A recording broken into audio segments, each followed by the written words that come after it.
नमस्कार, स्वागत छ कार्यक्रम खोज खबरमा। म पुष्कर खतिवडा।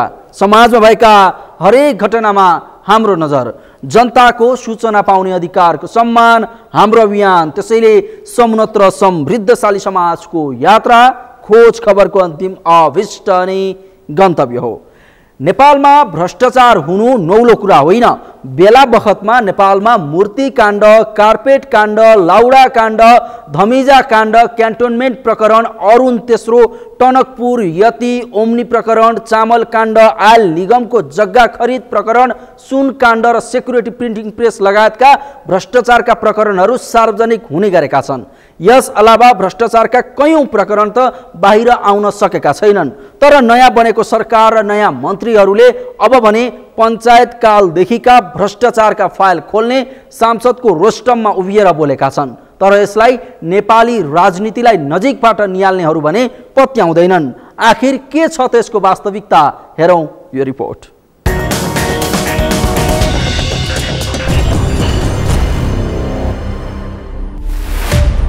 भ्रष्टाचार निर्मूल पार्ने नयाँ सरकारको प्रतिबद्धता।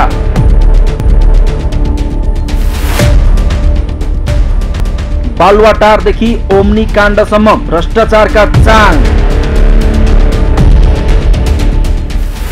सरकारले भ्रष्टाचार अन्त्य गर्न नसक्ने विज्ञको ठहर।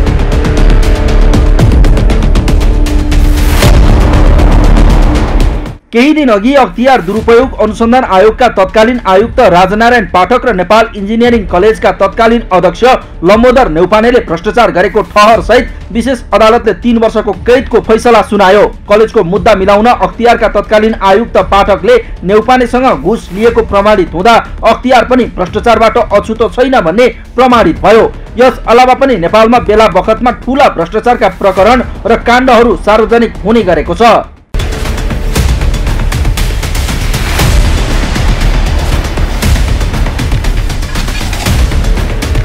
भ्रष्टाचारमा चुर्लुममा डुबेको नेपालका नयाँ सरकारका मन्त्रीहरूले पञ्चायती शासन व्यवस्थादेखि यताका सबै भ्रष्टाचारका फाइल खोल्ने भन्दै संसदको रोस्टमबाटै बोलेका छन्। तर विभिन्न राष्ट्रिय तथा अन्तर्राष्ट्रिय अनुसन्धानको तथ्याङ्क अनुसार सरकारले भने अनुसारको भ्रष्टाचार नियन्त्रण गर्न सक्नेमा शङ्का उब्जिएको छ। राजनीतिलाई नजिकबाट निहालेकाहरूले पटक पटक सरकार परिवर्तन हुँदा सरकारका तर्फबाट यस्ता प्रतिबद्धता आउने गरेको तर कार्यान्वयन गर्ने सामर्थ्य भनी नराखेको भन्दै सरकारले पुरानादेखि नयाँसम्म भ्रष्टाचारका फाइल खोल्न सक्नेमा शङ्का व्यक्त गरेका छन्। यो व्यवस्थामा पुष्पकमल दाहालले संसदबाट साम्यवाद ल्याउँछु भन्नु, राप्रपाले संसदबाट राजा र हिन्दू धर्म ल्याउँछु भन्नु र यो व्यवस्थामा भ्रष्टाचार नियन्त्रण गर्छु भन्नु एक गजाडीका गफ हुन्। यो व्यवस्था बनाउँदै भ्रष्टाचार गर्नलाई बनाइएको छ। संरचना त्यस्तो छ र हरेक पार्टी के भन्छन् भने जो भ्रष्टाचारमा लिप्त छन् यो व्यवस्था र यो संविधानको चाहिँ संरक्षण हुनुपर्छ है। उनीहरूको एउटै मात्रै ध्यान यो संविधान तलमाथि हुने बित्तिकै अधिकांश मान्छे जेल्छन्। त्यसैले रवि लामिछाने लगायत अहिले एकदम आयोग बनाएर हामी जम्मैको फाइल खोल्छु भन्छ नि, यो केही हुनेवाला छैन जबसम्म यो संविधान र 12 बुँदे दिल्ली सम्झौता रहन्छ। जनतालाई चाहिँ भ्रम सिर्जना गर्छन् तर भ्रम हरेकको घोषणा पत्रमा छ नि आयोग बनाउने। हेर्नुहोस् आयोग बन्दैन। आयोग बनाऊ भने पनि त्यो दुधको साक्षी बिरालो जस्तो भन्छ, जनतालाई भ्रम सिर्जना गर्ने। धेरै अगाडि माओवादीले अमिक शेरचनको अध्यक्षतामा एउटा उनीहरूको पार्टीको भ्रष्टाचारको छानबिन गर्ने एउटा आयोग बनाएको थियो। त्यो आयोगले केही पनि भएको छैन, गजब राम्रो छ भनेर प्रतिवेदन दिए बापत उनी प्रदेश प्रमुख भएर अहिले पनि जागिर खाँदैछन्। त्यस्तै एउटा दुधको साथी बिरालो बन्न सक्छ। तर यो संविधान हुन्जेली भ्रष्टाचारीलाई कारबाही हुन्छ भन्ने कुरो चाहिँ म 1% पनि विश्वास गर्न तयार छैन। हुन त प्रधानमन्त्री पुष्पकमल दाहालले यो आफ्नो अन्तिम कार्यकाल भएकाले यसपालि जसरी पनि जनतालाई सुशासनको प्रत्याभूति दिने प्रतिबद्धता जनाएका छन्। गृहमन्त्री रवि लामिछानेले पनि संसदको रोस्टममै उभिएर भ्रष्टाचारीका सबै फाइल खोल्ने उद्घोषणा गरेका छन्। मलाई विश्वास छ लिखित रूपमा हामीले साझा न्यूनतम कार्यक्रम मार्फत कुनै पनि कालखण्डमा भएका भ्रष्टाचारको निर्मम छानबिन गर्ने भन्ने कुरा त्यसभित्र एउटा बुदाका रूपमा राखेका छौँ र त्यसलाई इमानदारिताका साथ पालना गर्नेछौँ र जनमतको सच्चा सम्मान त्यतिखेर हुनेछ। एउटै मात्र म आग्रह गर्न चाहन्छु, कुनै पनि भ्रष्टाचारका विषयमा भएको छानबिन या अनुसन्धानमा यहाँहरूले प्रभाव नपारिदिनु होला। कुनै पनि अपराधिक गतिविधिमा यदि छानबिन भइरहेको छ भने त्यसलाई प्रभाव पार्नको निमित्त आफ्ना मान्छेहरू छुटाउनु पर्यो भन्ने किसिमका दबाव सृजना नगरिदिनु होला। यदि जे हो त्यही गर्ने, नीति नियमलाई पालना गर्ने, ल एन्ड अर्डरलाई पालना गर्ने हो भने त्यो सुरुवात यो गरिमामय संसदमा उपस्थित हामी सबैबाट हुनुपर्दछ। र म छातीमा हात राखेर यो गरिमामय संसदमा भन्न चाहन्छु, म सम्बद्ध दलका कुनै पनि प्रतिनिधिहरूबाट, सांसदहरूबाट कुनै पनि किसिमको अनियमितता हुने छैन। कहीँ कतै नागरिकलाई दुःख दिने काम हुने छैन। कुनै काण्डहरूमा हामी मुछिने छैनौँ। म बाचा गर्न चाहन्छु, हामी मुलुक र मुलुकवासीका लागि हामीले हिजो गरेका बाचाहरू पुरा गर्नका निमित्त तयार भएर आएका छौँ। कुनै पनि दिन तपाईँहरूले हामीलाई साथ दिएका कारणले, हाम्रा सांसदहरूका कारणले आफ्नो शिर झुकाउनु पर्ने छैन। मेरो दलका कुनै पनि सांसदहरूले कुनै पनि किसिमको अनियमिततामा आफूलाई सहभागी गराउने छैनन्। यो बाचा र यो जिम्मेवारी म यो गरिमामय संसदको, यो गरिमामय रोस्ट्रममा उभिएर छातीमा हात राखेर गर्न चाहन्छु। वर्तमान सत्ता गठबन्धनमा म भ्रष्टाचार गर्दिनँ र अरूलाई पनि भ्रष्टाचार गर्न दिन्न भन्नेदेखि भ्रष्टाचार गर्नु आमाको रगत पिउनु सरह हो भन्ने सम्मका नेताहरू छन्। तर उनीहरूको किचन क्याबिनेटमा भने पञ्चायती शासनकालदेखि नै राज्यको ढुकुटीमा रमाउनेहरू छन्। भ्रष्टाचार अन्त्य गर्छु भन्नेहरूका सल्लाहकार भ्रष्टाचारमा डुबुल्की मारेकाहरू नै भएको जानकारहरूको बुझाइ छ। 2 वर्ष अघि मात्रै नेकपा एमालेका अध्यक्ष केपी शर्मा ओली, नेपाली कांग्रेसका सभापति शेरबहादुर देउवा र प्रधानमन्त्री दाहालले बुढी गण्डकी जलविद्युत आयोजनामा 9 अर्ब रुपैयाँ भ्रष्टाचार गरेको प्रमाण पेश गर्न आफू तयार रहेको भन्दै पूर्व प्रधानमन्त्री डाक्टर बाबुराम भट्टराईले उद्घोष गरेका थिए। तर आफ्नै राजनीतिक जीवन नै सङ्कटमा परेपछि यति बेला डाक्टर भट्टराई उही भ्रष्टाचारी भनिएका दाहाल नेतृत्वको नेकपा माओवादी केन्द्रसँग पार्टी एकता गर्न कार्यदल बनाएर हिँडेका छन्। यस्तोमा भ्रष्टाचारको प्रमाण दिन्छु भन्नेहरू नै आफैले भ्रष्टाचारको आरोप लगाएकाहरूको मतियार भन्दा राजनीतिलाई नजिकबाट निहालेकाहरूले सरकारले भ्रष्टाचार रोक्छु भन्नु हाँसोको विषय भएको टिप्पणी गरेका छन्। त्यो जोक हो, पूर्ण रूपमा चाहिँ त्यो पूर्ण रूपमा त कहिले पनि भएको छैन, कहीँ पनि हुँदैन संसारमा। हो, जे चाहिँ प्रचण्डजीले चाहिँ फेरि भ्रष्टाचार चाहिँ रोक्छु भनेको त्यति सुहाउँदैन कि, त्यो अलि अशोभनीय नै कुरा हो। अब केही न्यून गरिदिनु भयो भने भ्रष्टाचार चाहिँ फेरि भ्रष्टाचार चाहिँ रोक्नको लागि यो भनेको धेरै ठुलो कुरा हो। उहाँले चाहिँ यसलाई सहज ठान्नु भएको छ भने भ्रष्टाचार रोक्नको लागि उहाँले होइन कि भ्रष्टाचार अलिकति कम गर्न थाल्नु भने उहाँको कुर्सी हल्लिहाल्छ। यो प्रचण्डजी जस्तो चाहिँ कमजोर चाहिँ जनताबाट अनुमोदित भएको नेताले भ्रष्टाचार रोक्छु भनेर भन्नु भनेको बिरबलले पकाएको खिचडीको कथा जस्तै हो। त्यस्तो कुरा गर्न थाल्नु भने उहाँ 24 घण्टामा फ्यालिनुहुन्छ। त्यस्तो कुरा नगरिकन खुरुखुरु उहाँ अगाडि बढ्नुभयो भने अलिकति केही दिन टिक्नुहुन्छ होला। भ्रष्टाचार नेपालमा यस्तो खालले चाहिँ कम हुँदैन। यो नचाहिने बोली बोलेर बेकारको जनतालाई झुक्याउने काम नगरे हुन्छ। नयाँ सरकारले न्यूनतम साझा कार्यक्रममा भ्रष्टाचारलाई जरेदेखि उखेल्ने उल्लेख गरेको छ। सरकारका मन्त्रीहरूले पनि 2046 साल पछिका सबै उच्च ओहदामा बसेकाहरूको सम्पत्ति छानबिन गर्ने प्रतिबद्धता जाहेर गरेका छन्। यस्तो प्रतिबद्धताले 2046 साल यता नेपालमा भएका चर्चित भ्रष्टाचार काण्डहरू मूर्ति काण्ड, कार्पेट काण्ड, लाउडा काण्ड, धमिजा काण्ड, क्यान्टोनमेन्ट प्रकरण, अरुण तेस्रो, टनकपुर, यति र ओम्नी प्रकरण, चामल काण्ड, आयल निगमको जग्गा खरिद प्रकरण, सुन काण्ड, सेक्युरिटी प्रिन्ट खरिद प्रकरणका फाइलहरू खोलिन सक्ने आम मानिसको अपेक्षा छ। आम निर्वाचन 2079 ताका सबै राजनीतिक दलहरूले भ्रष्टाचारीको एक फाइल खोल्ने दाबी गर्दै निर्वाचन जिते। तर सत्तामा पुगेपछि भ्रष्टाचार अन्त्य गर्छु भनेर जितेकाहरूले नै मुलुकलाई थप भ्रष्ट पार्ने जानकारहरूको बुझाइ छ। त्यसैले पनि नयाँ सरकार र मन्त्रीले भनेकै भरमा भ्रष्टाचार न्यूनीकरण हुनेमा सांसदहरूले नै शङ्का गरेका छन्। अब यी पार्टीहरू पहिलो पटक सरकारमा गएको होइन, पटक पटक सरकारमा गइसकेकै पार्टीहरू। त्यसकारण गर्जने बादल वर्षदैन भने नेपाली उखान पनि छ। अब यो सिंहदरबारलाई भ्रष्टाचारको अखडा बनाउनेहरू त पञ्चायतकालदेखिका प्रधानमन्त्री, मन्त्री र उच्च पदस्थ अधिकारीहरूले। त्यसकारण सबभन्दा पहिला पञ्चायतकालदेखिका प्रधानमन्त्री, मन्त्री र उच्च पदस्थ पदाधिकारीको सम्पत्ति छानबिन गर्ने र दोषीलाई कारवाही गर्ने एउटा संसदीय छानबिन समिति गठन हुनु पर्यो। यदि हो भने अब त्यतिकै कराएर त हुने होइन, काम त सुरु गर्नु पर्यो। र अनि जिल्लाबाट निर्वाचित भएर आएका नेताहरू मतदातालाई आफ्नो गाउँमा जिल्लामै राख्ने आफू चाहिँ नेता भनेको नमुना हो, उदाहरण पेश गर्नुपर्ने जति काठमाडौँमा घर जग्गा जोडेर बस्ने अनि चुनावमा फेरि त्यही जनतालाई भोजसोज खुवाएर पैसा बाँडेर सामान बाँडेर फेरि मटिने यस्तो काम गर्ने पार्टीका नेताहरूबाट भ्रष्टाचारको अन्त्य हुन्छ भनेर सोच्नु गलतै हुन्छ। सन् 2012 देखि सार्वजनिक ट्रान्सपरेन्सी इन्टरनेसनलका प्रतिवेदनले पनि नेपाल भ्रष्टाचारको अखडा बनेको प्रष्ट देखिन्छ। सीपीआईले सार्वजनिक गर्ने हरेक वर्षको तथ्याङ्कमा नेपालको सुशासन निकै कमजोर देखिन्छ। सन् 2021 मा सीपीआईले 180 देशहरूमा गरेको अध्ययनमा नेपाल भ्रष्टाचारको 117औं स्थानमा छ। त्यसैले भ्रष्टाचारको क्षेत्रमा काम गर्नेहरू पनि सरकारको भनाइमा पूर्ण विश्वस्त छैनन्। यद्यपि नयाँ सरकारमा अनुभव र जोश दुवै भएकाले केही सुधार होला भन्नेमा उनीहरू सकारात्मक छन्। पहिले पनि हरेक सरकार प्रमुखले भ्रष्टाचार सम्बन्धी शून्य सहनशीलता अपनाउँछु भन्नुभएको थियो होइन।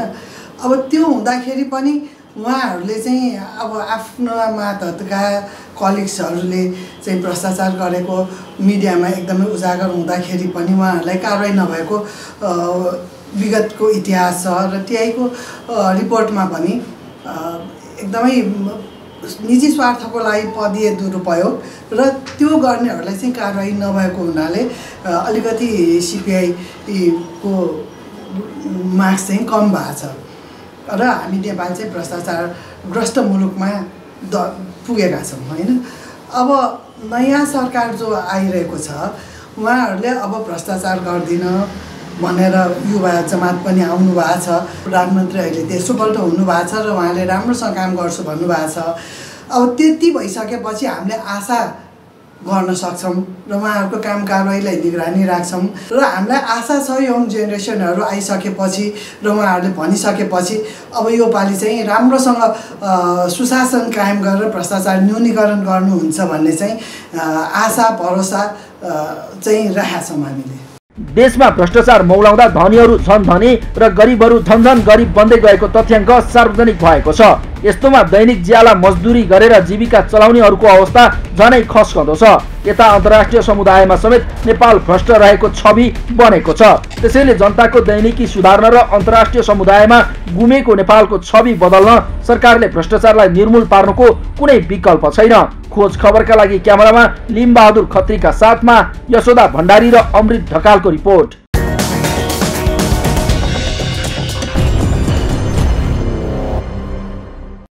हो, वर्तमान सरकारले भ्रष्टाचारलाई निर्मूल पार्ने प्रतिबद्धता जनाएको छ। नयाँ सरकारका मन्त्रीहरूले पञ्चायती शासन व्यवस्थादेखि यताका सबै भ्रष्टाचारका फाइल खोल्ने भन्दै सांसदको रोस्टमबाटै बोलेका छन्। तर विभिन्न राष्ट्रिय तथा अन्तर्राष्ट्रिय अनुसन्धानको तथ्याङ्क अनुसार सरकारले भने अनुसार भ्रष्टाचार नियन्त्रण आफैमा चुनौतीपूर्ण छ। पटक पटक सरकार परिवर्तन हुँदा सरकारका तर्फबाट यस्ता प्रतिबद्धता आउने गरेको भन्दै राजनीतिलाई नजिकबाट निहालेकाहरूले भने सरकारले भनेकै भरमा भ्रष्टाचार नियन्त्रणमा नआउने बताउँछन्। त्यसैले नयाँ सरकारका नयाँ मन्त्रीले भ्रष्टाचार नियन्त्रण गर्छु भन्नु कतै हात्ती आयो फुस्सा त हुने होइन भन्ने सर्वत्र जिज्ञासा छ। कार्यक्रममा एकैछिन ब्रेकपछि नवलपरासीका वनमा पुराना रुखको व्यवस्थापनमा देखिएको समस्या सम्बन्धी प्रसङ्ग उजागर गर्नेछौँ। हेर्दै गर्नुहोला।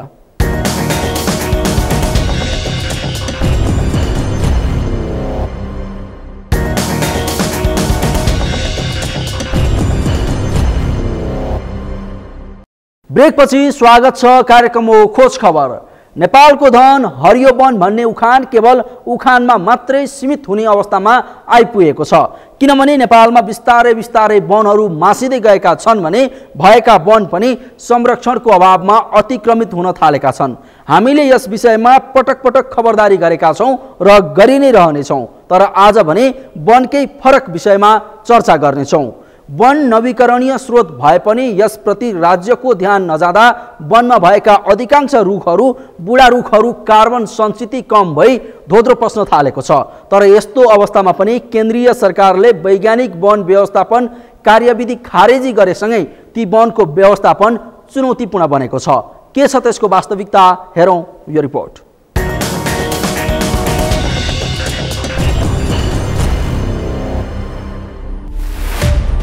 वैज्ञानिक वन व्यवस्थापन कार्यविधि खारेजले देशैभरि प्रभाव।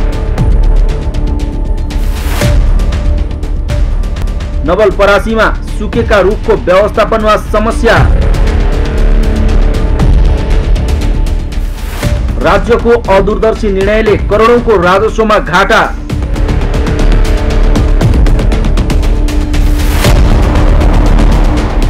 जताभावी वन फाँडेको भन्दै केन्द्रीय सरकारले वैज्ञानिक वन व्यवस्थापन कार्यविधि खारेज गर्यो। वैज्ञानिक वन व्यवस्थापनको नाममा कहीँ कुनै स्थानमा भएका कमजोरी र दुरुपयोग रोक्न सरकारले कार्यविधि खारेज गरेको थियो। तर यस खारेजीले देशैभरका सामुदायिक वनहरूमा वैज्ञानिक वन व्यवस्थापन कार्यक्रम रोकियो। तर अहिलेसम्म पनि त्यो रोकिएको कार्यक्रमले निरन्तरता नपाउँदा वनका सुकेका र बुढा रुखको व्यवस्थापनमा समस्या भएको छ। अहिले कुनै पनि वनमा भएका पुराना बुढा रुखको व्यवस्थापन गर्न सामुदायिक वनले पाएको छैन, जसका कारण वनका रुखहरू बुढो भएर धोद्रो पस्ने, ढले परेका रुखहरू बिग्रने, काठ कुहिने, चोरी तस्करी बढ्ने र विदेशी काठ नेपाल भित्रिरहेका छन्।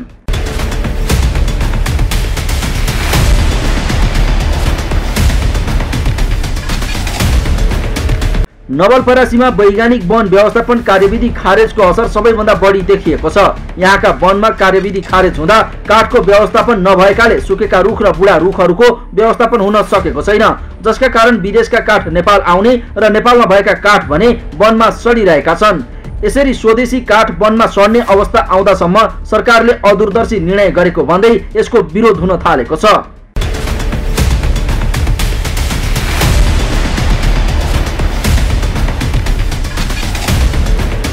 नवलपरासीका वनमा भएका बुढा र सुकेका रुखको समेत व्यवस्थापनमा कार्यविधि खारेजीको असर परेको छ।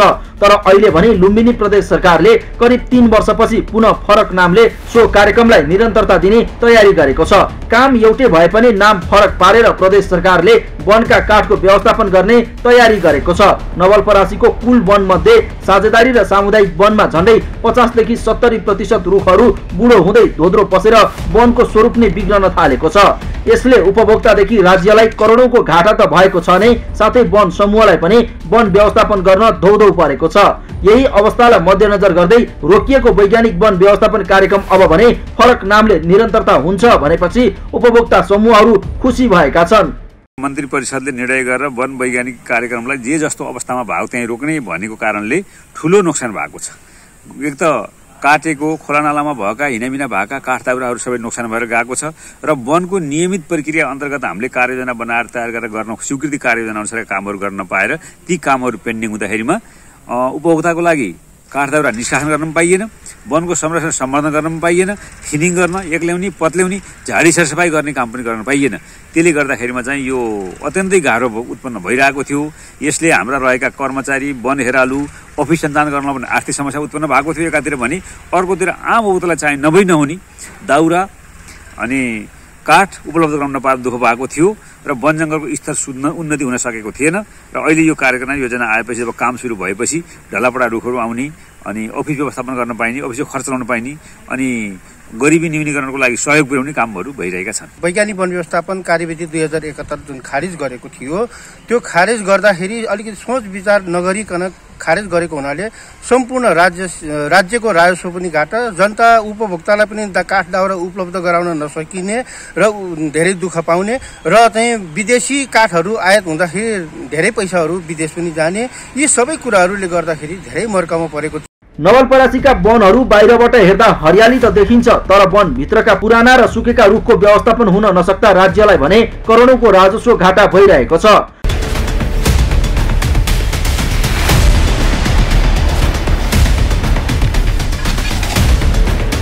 वन सम्वर्धन प्रणालीको सबैभन्दा राम्रो पक्ष भनेको काम नलाग्ने भएका बुढा रुखहरू काट्ने र साना बिरुवा हुर्काउने हो। वन सम्वर्धन प्रणालीमा सालका 80 वर्ष संरक्षण चक्र बनाएर वन काटछाट गरी संरक्षण गरिन्छ। बिरुवा जस्तै वनमा भएका बुढा रुखहरूलाई काट्ने र सानालाई हुर्काउने तर्फ जोड दिनुपर्छ, नत्र पुराना रुखहरू धोद्रो हुँदै जाँदा कामै नलाग्ने हुने र बहुमूल्य रुखहरू केवल दाउराका लागि मात्र प्रयोग गर्नुपर्ने अवस्था आउँछ। यस्तोमा यस्ता रुखलाई समय छँदै वन व्यवस्थापन गर्न सके राज्यले पनि आम्दानी गर्न सक्ने र वन संरक्षण पनि हुन्छ। स्रोत साधनलाई प्रयोग गर्न पाइएको छैन, जसले गर्दा राज्यलाई पनि घाटा छ, हामी उपभोक्तालाई पनि घाटा छ। हाम्रो घर अगाडिको प्राकृतिक स्रोतलाई हामीले संरक्षण गर्न सकेका छैनौँ। त्यस हुनाले अहिले सङ्घीय सरकारले दिगो वन व्यवस्थापनको अवधारणा ल्याएको छ र प्रदेश सरकारले वन सम्वर्धन प्रणाली अनुसार काम गर्ने भनेको छ र नाम फरक भए पनि कामको सिस्टम एउटै भएको छ।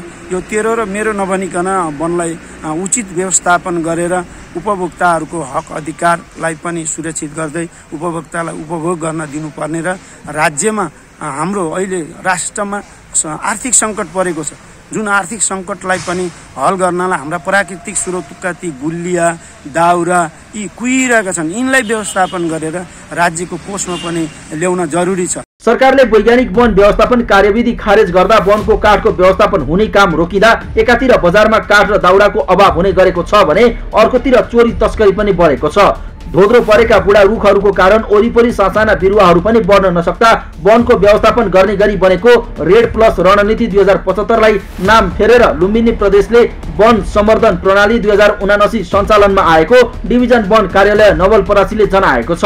यसले वन व्यवस्थापनमा धेरै सहयोग पुग्ने वन कार्यालयको विश्वास छ।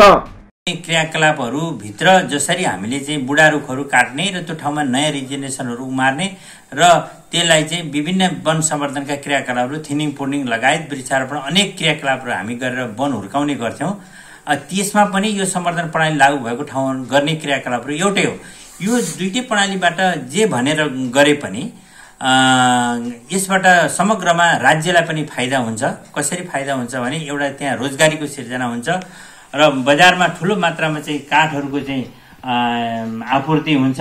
बाहिरी काठहरू हामीले चाहिँ आयात गर्नुपर्ने हुँदैन र रोजगारी पनि सिर्जना हुने र राष्ट्रिय र स्थानीय अर्थतन्त्रमा पनि यसले टेवा पुर्याउने र वनको हैसियतमा पनि वृद्धि हुने र बुढा धोन्द्रा अथवा चाहिँ उमेर पुगेका रुखहरूलाई पनि हामीले क्रमशः वर्षेनी कटान गर्ने र त्यो ठाउँमा नयाँ रिजेनेरेसनहरू नयाँ बिरुवाहरू नयाँ रुख बिरुवाहरू हामीले हुर्काउँदै नवलपरासीको कुल भूभागको करिब 30% अर्थात् 21,859 हेक्टर क्षेत्रफल वनले ओगटेको छ। वन उपभोक्तालाई मात्र नभई राज्यको अर्थतन्त्रलाई बलियो बनाउन सहयोग पुग्ने आधार पनि हो। त्यसैले यसप्रति राज्यको ध्यान जाओस्। खोज खबरका लागि नवलपरासीबाट राज चौधरीको रिपोर्ट।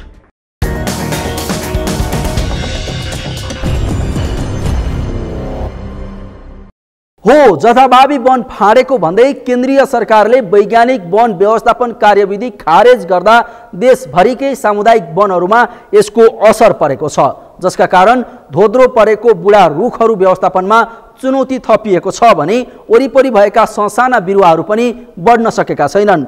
यस्तोमा रेड प्लस रणनीति 2075 लाई नाम फेरेर लुम्बिनी प्रदेश सरकारले वन सम्वर्धन प्रणाली 2079 सञ्चालनमा ल्याउने तयारी गरेको छ, जसले उपभोक्ता समूहहरू खुसी भएका छन्। हवस् त आजलाई कार्यक्रम खोज खबर यति नै। कार्यक्रम खोज खबरका विषयमा कुनै प्रतिक्रिया छन् भने हामीलाई khojkhabar@sagarmatha.tv मा इमेल गर्न सक्नुहुन्छ अथवा फोन नम्बर 01570 6074 मा फोन पनि गर्न सक्नुहुन्छ। लुकेका र लुकाइएका खबर निरन्तर जारी छ। नेपालको पहिलो न्युज च्यानल सगरमाथा टेलिभिजन हेर्दै गर्नुहोला। नमस्कार।